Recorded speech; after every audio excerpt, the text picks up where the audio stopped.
Good morning guys. So ayun, kagigising nga lang natin. Alas 12 na ng tanghali. Teka lang I'll check. Mga 1 na yata, 1 na ng tanghali. So ayun, hindi sana ako mag-vlog ngayon. Kasi day off ko naman. So naisip ko, mag-aano na lang ako. How I met my Japanese husband. Yan. Tama-tama meron akong pang thumbnail nun eh. May picture kami ni dalawa ni Daddy. So, update ko kayo later. Maghihilamos lang ako.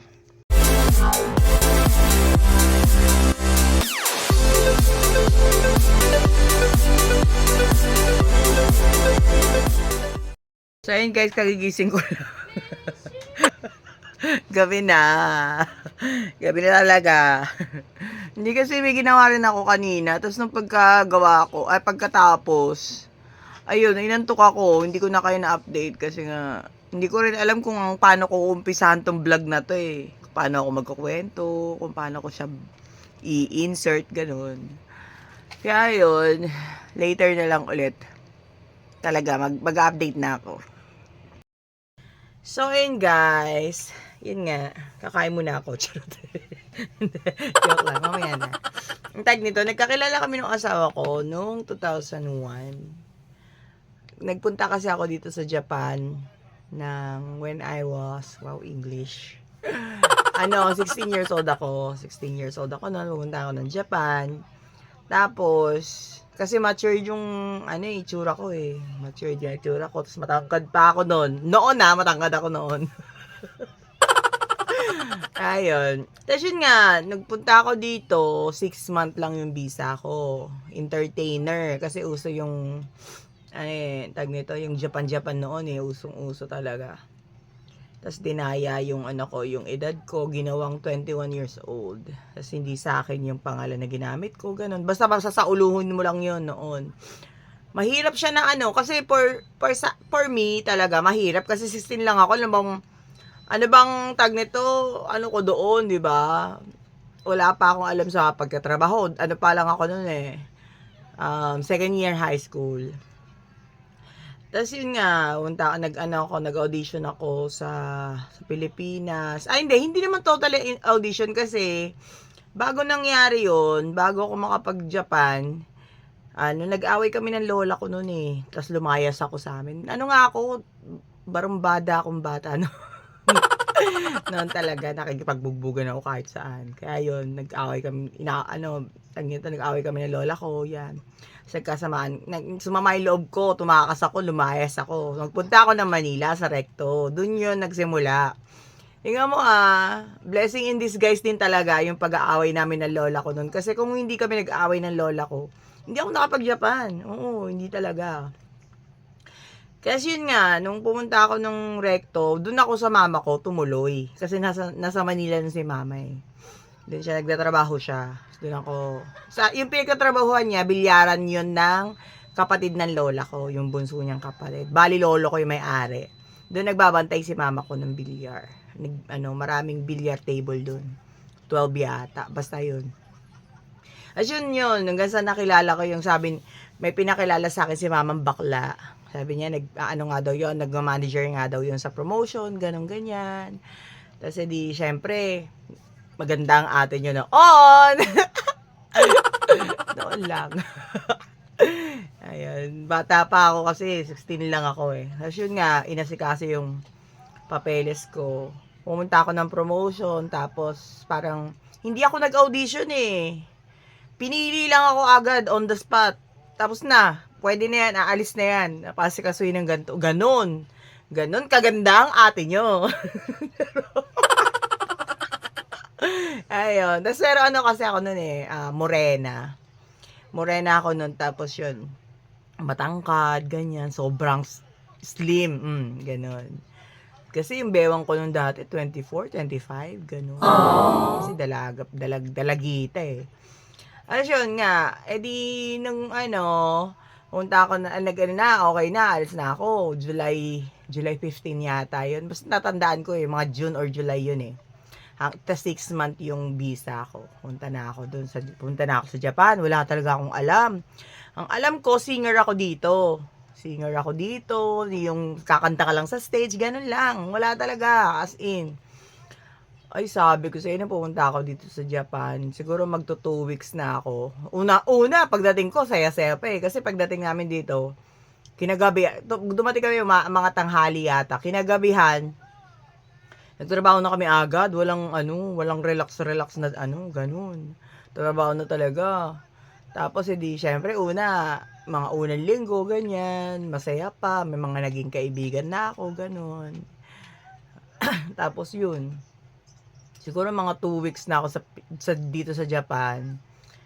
Iyak ako ng iyak. Sabi ko, ibalik niyo na ako sa Pilipinas. Ganun, ganyan. Kasi sabi ko, iba yung trabaho na ine-expect ko nga.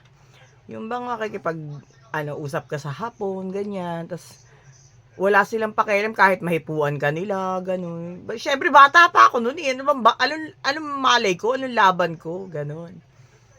Kasi yun nga. So, yun nga guys, siguro magto 2 months na ako dito sa Japan noon. Nakilala ko yung asawa ko. Yung time na yun, merong sayonara party, goodbye party, kasi may mga uuwi na ng Pilipinas nung time na yun. So, may party, ganyan.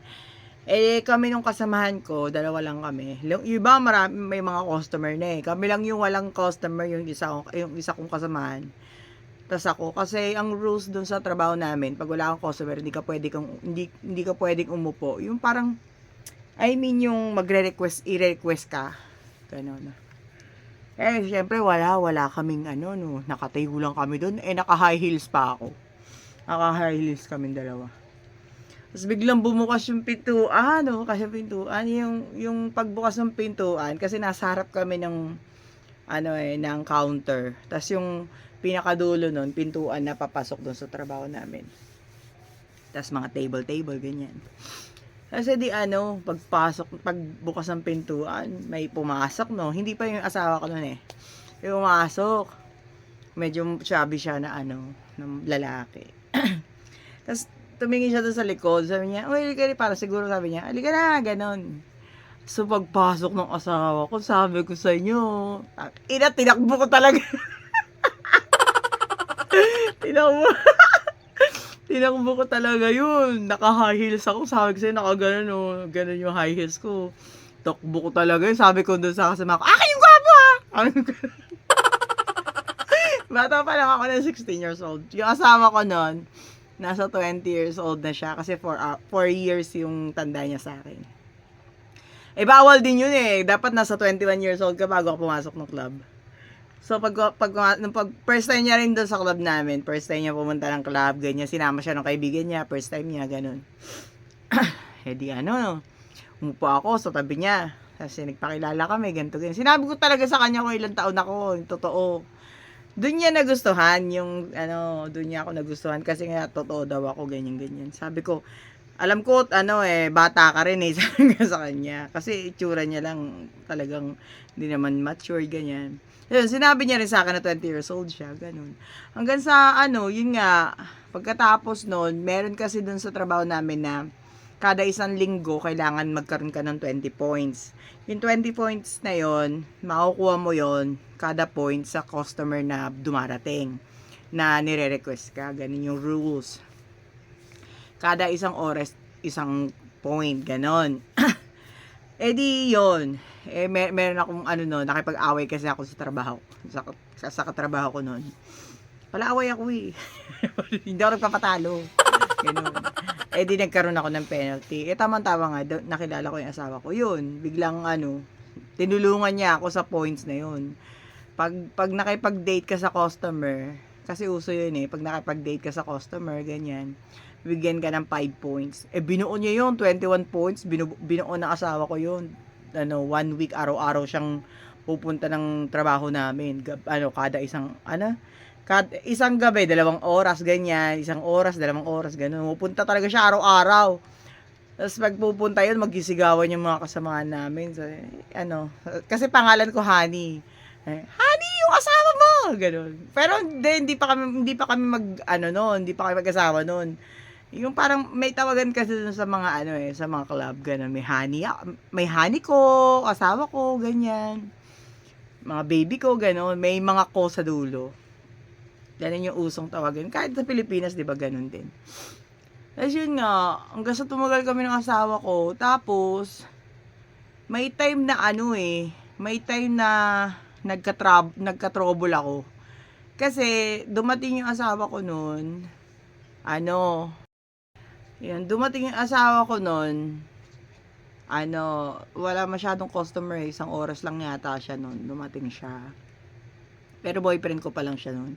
Di ba ang bilis? Di nga siya nanligaw. Kasi hindi naman uso sa mga hapon dati yung mga ligaw-ligaw. Hindi uso yung ganun. Parang ganun dati. Kasi inuulit ko guys, year 2001 yun nung pumunta ako ng Japan. First time ko pumunta ng Japan. 16 years old ako. As yun nga, kasi dumating asawa ko, no. Tapos merong veteran, hindi naman veteran, second timer niya na pumunta ng Japan. Kasi nga napauwi siya ng first timer niya kasi nabuntis siya. Ganun. Kaya nung time na yon, umuntay asawa ko. So, umuntay asawa ko, syempre, nag-uusap kami, ganyan-ganyan. May time na gusto ko mag-CR, nagpa-help ako doon sa kasamahan ko. Nagpa-help ako. Sabi ko, upo ka muna para may kausap. Ang di ko alam, binigyan niya pala ng calling card. Sabi niya ganun daw sa asawa ko na, kasi boyfriend ko palang asawa ko noon Sabi niya, ako na lang i-request, wag na lang si Honey. Ganyan-ganyan.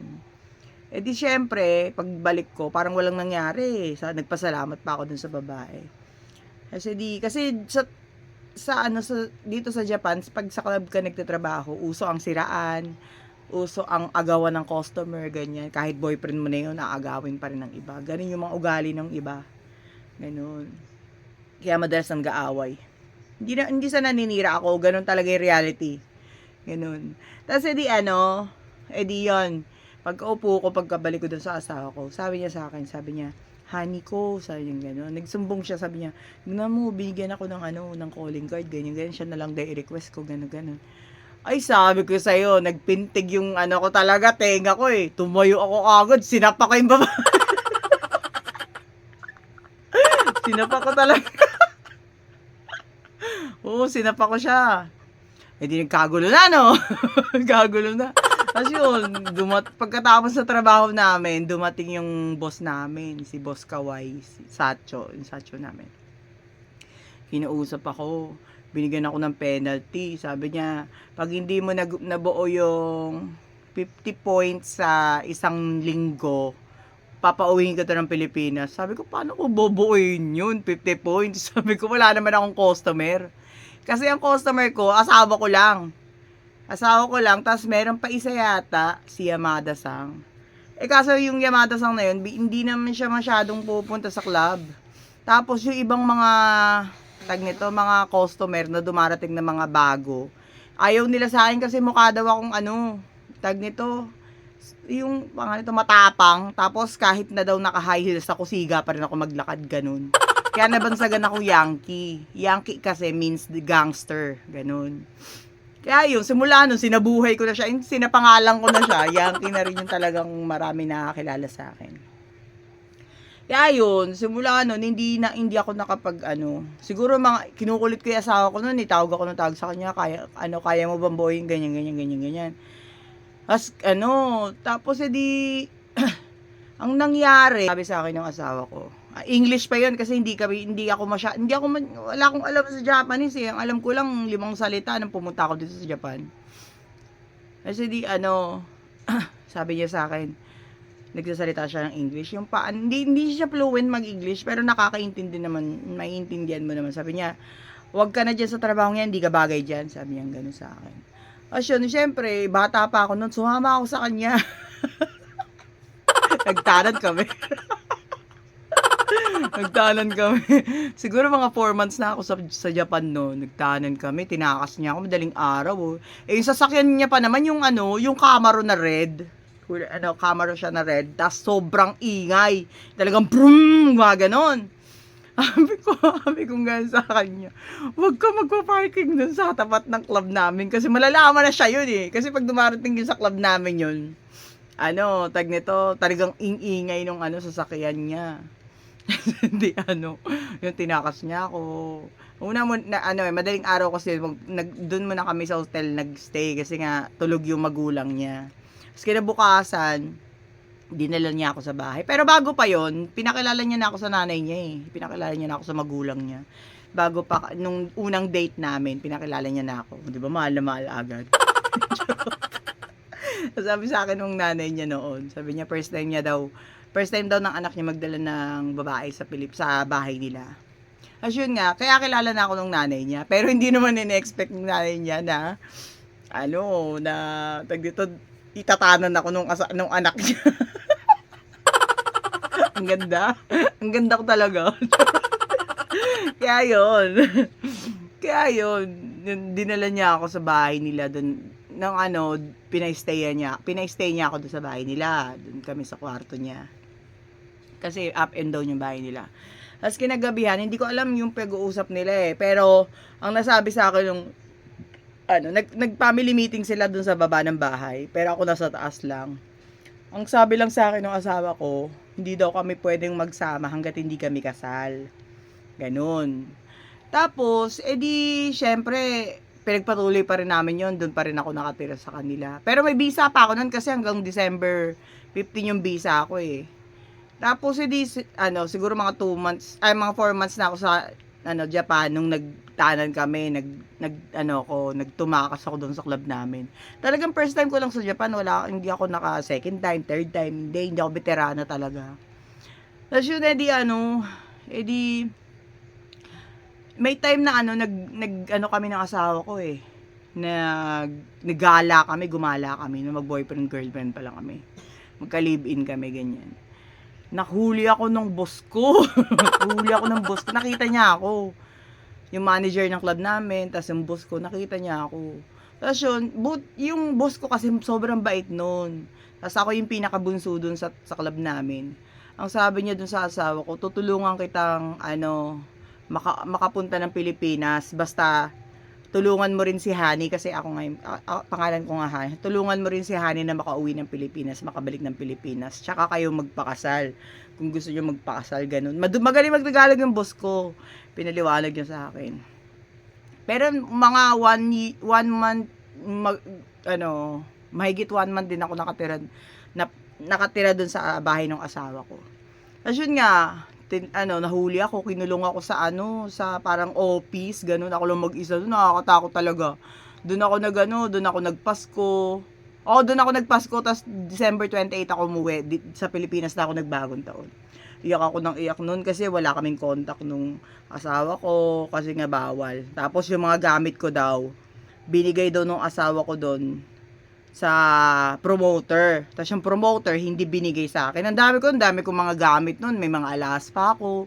Meron pa ako mga sapatos na gusto ko talaga yung sapatos na yun. Hindi ko na siya nakita. Siguro pinagkaisa na yung mga mga kasamaan ko. Pero wala na, okay na yun. Naka-move on na ako. Kaya yun, tumawag sa akin nung pag-uwi ka ng Pilipinas, December 28, nagbakalaran kami ng lola ko noon. Pati yung tita ko, yung mama ko. Nagdadasal talaga ako. Sabi ko, sana magkaroon pa rin kami ng communication ng asawa. Kasi kala ko wala na eh. Kala ko talaga wala na. Parang hindi na kami, wala na. Parang wala. Sinabi lang sa akin na tutulungan ako, pero hindi mo ako tulungan. Ganun. Ang siste, yung asawa ko pala, kinokontak yung tita ko na nandito sa Japan, sa Chiba, para magpatulong kung paano tumawag ng Pilipinas. Ay, naku, nakakaiyak. Naalala ko yun. Gumawa siya talaga ng paraan para makontak niya ako. Tapos bigla siya, nasa Baclaran kami, paglabas ko ng simbahan ng Baclaran. Biglang may tumawag sa akin, international, akala ko, tita ko. Nung sabi ko, hello, ganun po, sabi niya, moshi, sabi niya nga, hello daw. Ay, sabi ko sa'yo, iyak ako ng iyak sa pangalan niya, sa Baclaran, kasi nagdadasal talaga ako, mabisa talaga magdasal sa Baclaran. Ay, Diyos ko, sabi ko sa iyo, kontak ko siya, kinontak niya ako, tapos sabi niya, uuwi nga daw siya January 13. Yun! Doon na nagsimula. Grabe, simula nun, hanggang ngayon, tingnan mo, 24 years na kami ng asawa ko. Grabe. Dami na namin pinagdaanan sa buhay. Grabe. Pero ano, sa yung pagpunta niya ng Pilipinas, akala ko ano lang siya doon, 2 weeks lang yata. 2 weeks, akala ko 2 weeks lang siya magpapakasal kami. Kaso, ang problema ko naman, kasi yung ano ko, yung una kong punta ng Japan, hindi sa akin yung ano ko, yung passport ko, yung pangalan ko, hindi. Yung edad ko, hindi rin. Iba rin yung edad ko doon, 21 years old. Tapos yung pangalan ko, iba rin. Iba rin yung address, lahat iba. Ang pinoproblema ko noon, kasi 17 lang ako noon eh. 17 lang ako, hindi kami pwede ikasal ng asawa ko. Ang ginawa ng lola ko, iniba niya yung birthday ko, pero birthday ko tsaka edad ko, ginawa niyang 18. Tapos, ayun pa rin yung pangalan ko. Nakasal kami noon, Tapos, siguro mga 6 months na siya sa Pilipinas. Nag-stay talaga siya, nag-enjoy sa Pilipinas, 6 months siya, tumaba siya doon, grabe. Gwapo ng asawa ko eh. Ewan ko lang ngayon. Ngayon, nung kinasal kami, nabuntis ako, pag-uwi niya ng Pilipinas, ng Japan, pagbalik niya ng Japan, siguro mga 2 weeks, hindi na ako nagkaroon. Sabi ko sa kanya, buntis yata ako, ganyan. Tapos, namin yun, tinitignan namin kung nabuntis nga ako. Nabuntis nga ako sa panganay namin, si Yuki. Ngayon, wala siya dito, hindi na siya nakatira kasi, na siya tag nito, may sarili siyang buhay. Himiwalay na siya sa amin kasi nga matanda na siya. Yun nga, hindi ako nakabalik agad ng Japan noon kasama yung anak ko. Hanggang sa doon ko siya pinanganak sa Pilipinas kasi nagka-problema nga doon sa visa. Sa pangalan ko, sa edad ko, ganyan. Kaya ang nangyari, kinasal kami ulit ng asawa ko. Nag-divorce kami dun sa una kong pangalan, tsaka edad. Sa una kong edad, tsaka sa una kong birthday. Pero same pangalan ko yun. Ang ginawa ko, pinaulit ko yun. Pinaano ko na talaga sa tunay kong edad, tsaka tunay kong pangalan. After 3 years. after 4 years yata, mga ganyan. 2003 kasi, 2003 pinanganak ko yung anak ko eh. Tapos, medyo ilang buwan na yata yung anak ko noon, pumunta siya ng Pilipinas para magpakasal ulit kami. Dalawang beses talaga kami kinasal sa West. Sa West lang kami kinasal. Ayoko nang i-grande, tsaka magastos. Hindi naman ako, mayaman. Kaya yun, pagkatapos nun, sinundo na kami ng asawa ko. 2005 kami nakarating dito ng anak ko. 2 years old na anak ko nun. Umuwi siya ulit ng Pilipinas. Pagkatapos namin ikasal, umuwi muna siya ng Japan. Tapos naghintay pa kami, pinarasis pa yung visa namin. Ilabot ng taon eh. Tapos ang laki na din ang binayaran ng asawa ko doon. $1,000,000 na. Grabe nga yung gastos ng asawa ko sa akin. Pero, ayun ang pinakaano ko sa asawa ko, hindi niya talaga ako sinukuan, pati anak ko. Simula umuwi ako ng Pilipinas, hindi niya ako sinukuan. Grabe. Buwan-buwan yun, nagpapadala sa akin ng pera yun. Siguro mga 2 million na yata yung napadala niya sa akin sa loob ng 4 to 5 years yata. Grabe yung asawa ko eh. Mahal ako nun eh. Kaya tingnan mo, tumagal kami ng 24 years. Kaya yun, tatlong beses siya umuwi ng Pilipinas. Yung unang uwi niya, 6 months siya. Tapos, pangalawang uwi niya, nagpakasal lang kami, 2 weeks lang siya yata, 1 week. Tapos, nung pangatlong uwi niya, sinundo niya lang kami talaga. As in, sinundo niya lang kami, dahil pera, di ba? Dahil pera mo, Sinundo niya lang kami, siguro mga 3 days lang yata siya, 2 days. Inabisahan kami, pinadbook niya na agad yung ticket namin. Tapos, ticket namin ng dalawa kong anak. Ng anak ko, dalawa kami. Pinabook niya agad, tas yun, balikan lang yun. Siguro mga 2 days lang yata, 3 days lang yata sa Pilipinas, nakipag-inuman lang siya. Nakipag-inuman lang siya talaga. Tapos yun, bukas ang flight na namin, ganon yung siste. Yan yung nangyari. Kasi pagdating nun dito sa Japan, yun nga, doon kami tumulay sa biyanan ko, sa bahay kasi wala pa kaming, wala pa kaming, tag nito, naupahang bahay. Siguro mga 1 to 2 months kami nasa bahay ng biyanan ko. Grabe yung binang ko sa akin. Grabe yun. Tsaka ako na lang sa ibang episode ko na lang yun sasabihin sa inyo. Tsaka ikukwento sa inyo kung ano yung mga nangyari sa akin dito sa Japan. So yun nga, yun lang. Simula nun, hanggang ngayon, paulit-ulit ako, di ba? Nagkasama pa rin kami sa hirap pag ginawa.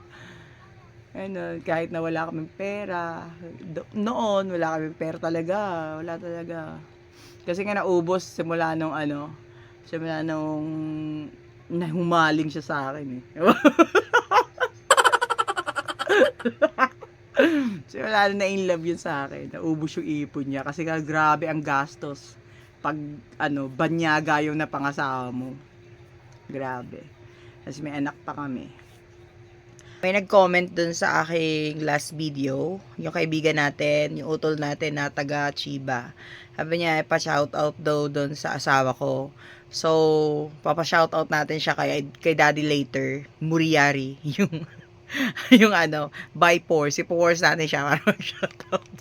Hindi kasi sabi niya sa akin. Nasabi ko na yun sa kanya nung pagkabasa ko ng comment ni utol nga na ipa-shoutout nga sa asawa ko, yung asawa ko mag-shoutout. Sinabi ko na yun agad sa asawa ko. Sabi niya, sa Sabado na lang, sa sa school na lang daw ni Mau. Kasi magbablog din ako dun eh. Sabi ko may vlog ako ngayon. Sabi niya, mamaya na lang daw. Sabi ko, may vlog ako ngayon eh. Ganyan sa kanya. Sabi niya, mamaya na lang pagkatapos ko maligo. Yun, papa-shoutout natin ng ating utol na taga Chiba. Later na lang guys. Bilisan ng tagal eh. Ngayon guys, sinapors na natin siya. Ang tagal, daddy ah! Hihintay talaga ako. Naghihintay ako. Hindi katapos niya ng maligo. So, ayan. Wait lang. Eh! Dali! ちょっと待って、一回練習ね。シャットアウト、マット。これマックスレッド違うよマックレット。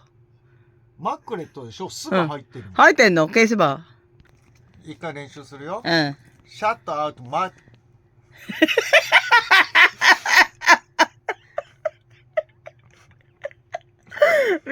いくよ。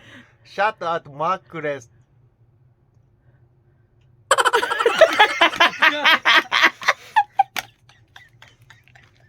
Okay. Dali. Shout out Margaret Brog. Brog.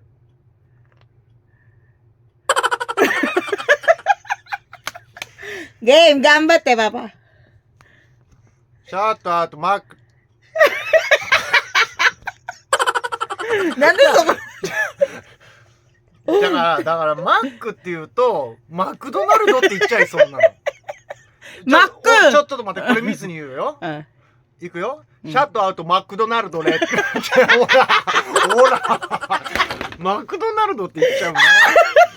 だから止まるのマックで。マックで止まってレッドを言えばいいじゃん。ゆっくりやれば多分いけると思うよ。シャットアウトマクドナルド。あ、違う。